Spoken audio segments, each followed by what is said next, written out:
இன்றைக்கி நான் அப்பளப்பூ கூட்டு தான் பண்ணியிருக்கேன். ஒரு குக்கரில் ஒரு அரை கப் அளவுக்கு கடலப்பருப்பை நல்லா வாஷ் பண்ணி சேர்த்துக்கிறேன். அதில் வெங்காயம், தக்காளி, மஞ்சள்தூள், பச்சை மிளகாய், ஜீரகம், உங்கள் காரத்துக்கு ஏற்ப மிளகாய்த்தூள், கொஞ்சமாக பெருங்காயத்தூள் சேர்த்து ஒரு 1.5 கிளாஸ் தண்ணி ஊற்றி ஒரு 5-6 விசில் எடுத்துக்கலாம்.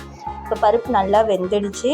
இப்போது இதில் தேவையான உப்பு சேர்த்து கலந்து விட்டுட்டு இப்போ தாளிச்சிக்கலாம். ஒரு சின்ன தாளிப்பானில் எண்ணெய், கடுகு, உளுத்தம்பருப்பு, ஜீரகம், ஒரு காஞ்ச மிளகாய் போட்டிருக்கேன். அப்புறம் கொஞ்சமாக பெருங்காயத்தூள், ஒரு 4-5 பூண்டு நல்லா தட்டி போட்டு நல்லா தாளித்து கொஞ்சமாக கருவேப்பிலை போட்டு நல்லா தாளித்து இந்த பருப்பில் சேர்த்துக்கலாம்.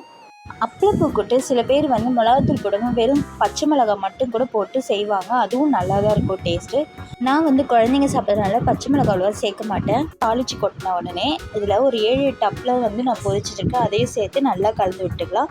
அவ்வளவுதான், அப்பளப்பூ கூட்டு ரெடி ஆகிடுச்சு. இந்த வீடியோ உங்களுக்கு பிடிச்சுன்னா லைக் பண்ணுங்கள், ஷேர் பண்ணுங்கள் அண்ட் சப்ஸ்கிரைப் பண்ணுங்கள். தேங்க்ஸ் ஃபார் வாட்சிங். பாய்.